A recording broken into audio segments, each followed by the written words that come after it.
Welcome to episode 31 of Escape the Rat Race Radio. I'm your host, Christian Rodwell, and this is your ticket to escape the 9 to 5. Listen to what your gut tells you, get advice from other people and really reflect. Think about, it's a cliche, but think of the time when, you're perhaps at the end of your life looking back on what you wish you had or had not done. Really, be introspective. Think about what you really, really, really want. Speak to other people as well, whether it's through, groups like Christians, whether it's close friends and family, but really make the decision, go for what you want, and you will not regret it.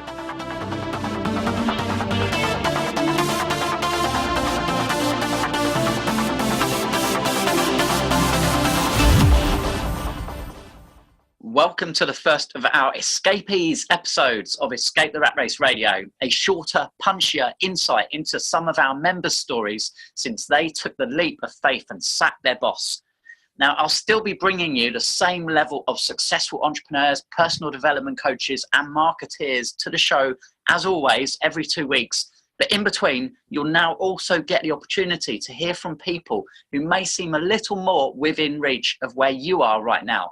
Members of the Escape the Rat Race community who have been attending our events since we launched in 2015, working with myself and our mentors, but most importantly, working hard on themselves and picking a lane upon which to focus. Now, I'll be breaking down their story into 3 parts: where you were, where you are now, and where you want to get to. Now, I'll be asking them if they can remember the date that they set as their Escape the Rat Race day. Now, if you don't already have a date written down somewhere for yourself, then let me challenge you now to do so. State your intention, write it down, and put it in a drawer somewhere. It's certainly worked for Andrew Carnegie, so why not give it a try? Okay, let's do this. Escapee number 1 coming up.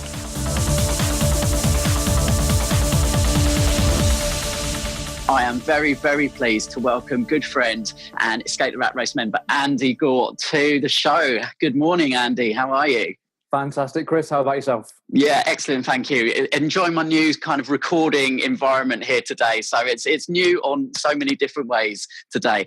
Now, Andy, you've been a real sort of stalwart of Escape the Rat Race since day one. And, it's been an absolute pleasure to see your journey over the last few years. So in our short, sharp interview today, I would like you to kick us off, please, by letting everybody know who you are, what business you're in, and what specifically that involves on a day-to-day basis for you. Sure. So hi, everyone. I'm Andy Gaught. I am currently a property investor based in Staines in southwest London, but I invest in Southampton.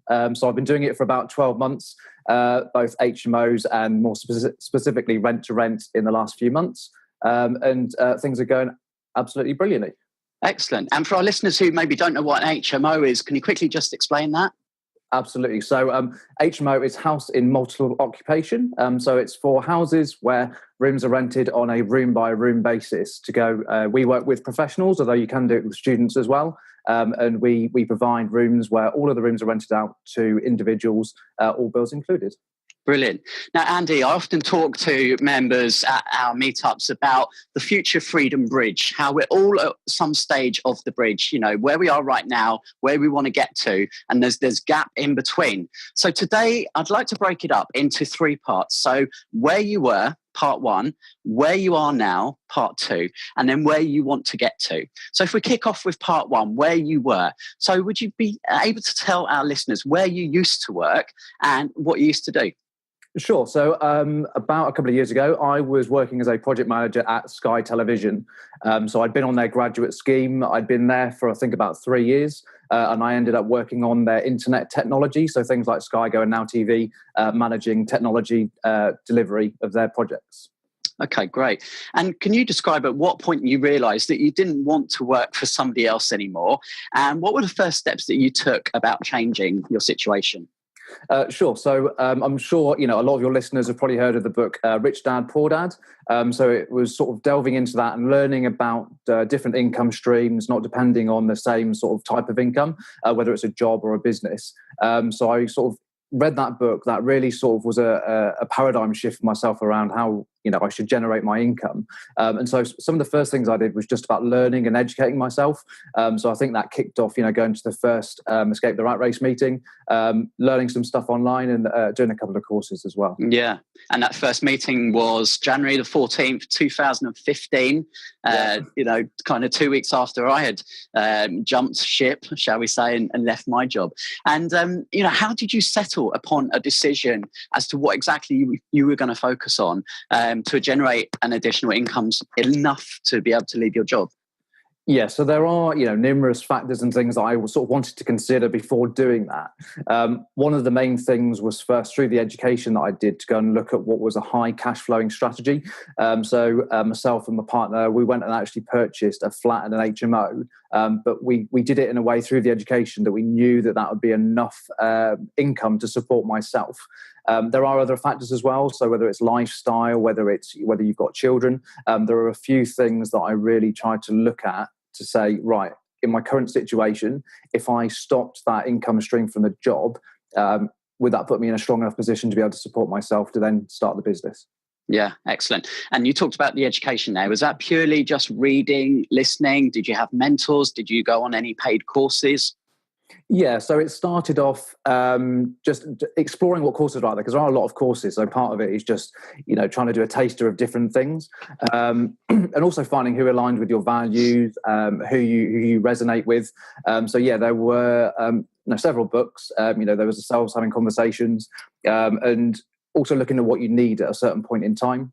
So I was very clear that I wanted to go and have some accountability. So I ended up doing a 12-month mastermind course, which finished last September. Right. Brilliant. And then when it came to the point of giving up your job, what were the critical decisions that you had to make, Andy, or the parameters that you set for yourself to decide when exactly was the right time to quit? Sure. So the main one is a purely practical financial decision. So just looking at things like outgoings and rent and how much did I need to be able to support myself, and then going and seeing whether that lined up with other sort of money that I had coming in, whether I had savings as a baseline, whether I had the money from the properties. So that was the main one, but also just the impact on other people. So it wasn't going to affect, I haven't got any dependents, so that wasn't something that I needed to consider. But there were a couple of other things that, within my circumstances, I wanted to make sure that were secure before making that leap. Sure. And do you remember your Escape the Rat Race day? Do you know the date?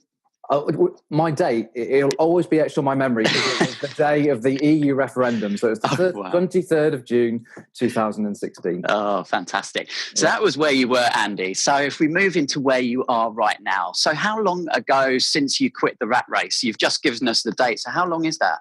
About 18 months. Okay. Yeah. And can you share with us 3 of your biggest realizations that you've had since transitioning from being an employee to an entrepreneur? Sure. I think the first one is that when you're in a job, sometimes it's quite easy to do a similar thing day in, day out. So you do your job and it's quite easy to remain doing the same thing. As an entrepreneur, it's so important that you continually improve what you do. So, day in, day out, I look and think, how can I do this better? How can I improve? How can I grow? And that's really, really important that you keep growing, because otherwise you won't be able to adapt to the market, the place in which you are trying to run your business. Secondly, is just knowing yourself. Chris, I know you do a lot with the wealth dynamics. It's very much a case of looking at how do you work best? Do you need to go and have accountability? Do you need to change your environment? Do you need to go and spend a lot of time with other people, or can you work on your own? Just know yourself really well, because then you can go and change how you do things to make sure that you are successful as an entrepreneur, and keep sort of looking in that mirror thinking, what do I need to go and improve or change, stop doing, start doing to really make progress? Yeah. The last thing is just getting the help and support of other people. It can be quite a lonely business, being an entrepreneur, working on your own. And it's working with other people, but just also bouncing ideas, getting people to input, and even just socializing, just to make sure that you do keep, building your relationships, which you sometimes get almost by default when you go to work, and it's working at it when you're the entrepreneur. Fantastic. No, I love those. Thank you, Andy. And so what is the best thing that you would say that you now experience as having your own business, having this freedom? So, I mean, to be clear, running your own business is a lot of hard work, but one thing that it has given me is flexibility with my time. So, for example, I may be working into some evenings, but that's because I can make the decision to perhaps do something different in the morning.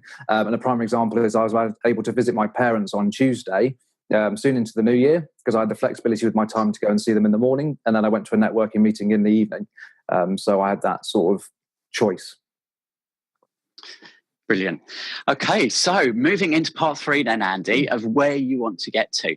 So did you set yourself any goals or targets when you decided to leave your job and start your own business? And have you reached those already? Yeah, so as I said earlier, my strategy was rent to rent. So working with landlords who are struggling to go and rent their properties. And we set ourselves a target of getting 25 rooms by September last year. And we actually smashed that. We got 32 rooms.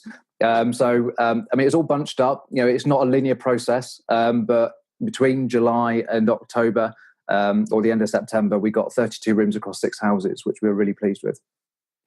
Brilliant. And do you feel now, Andy, that you have greater potential to achieve all the things in your life now that you've got the control and own your own business? Yeah, absolutely. I mean, in terms of the things that we want to do, a lot of mine are you know, they're sort of personal things. They're not related to the business, but you need to have the financing and the time to be able to do them. So, you know, you hear a lot of people about sort of delaying holidays and experiences until they've retired. But now having my own business, you know, within the next couple of years will give me the time and the funding to be able to do some of the traveling or the you know, living abroad type ambitions that I want to in the future.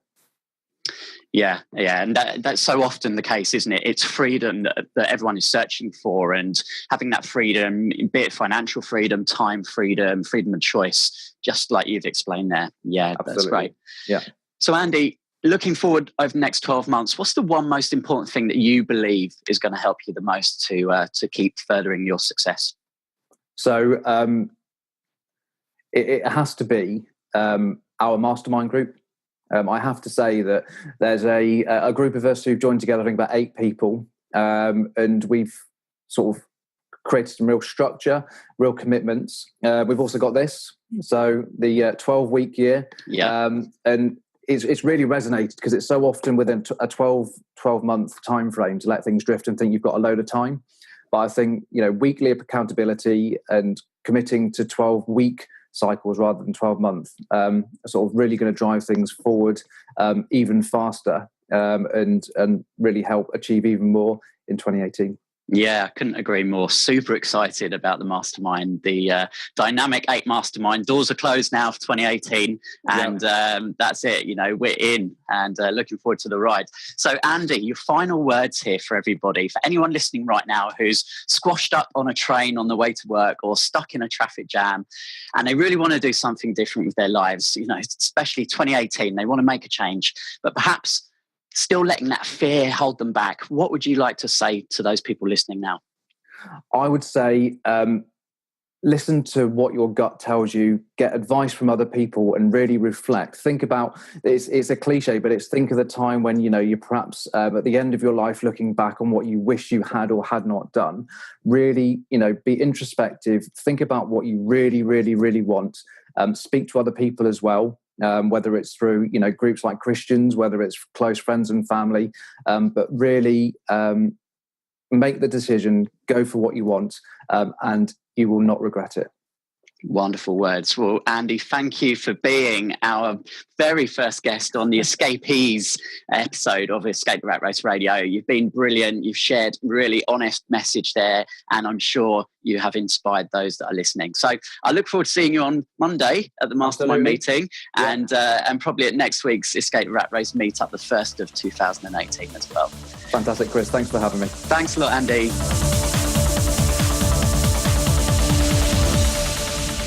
So there you have it, real words from someone who set their sights on their Escape the Rat Race day and worked hard to make it a reality.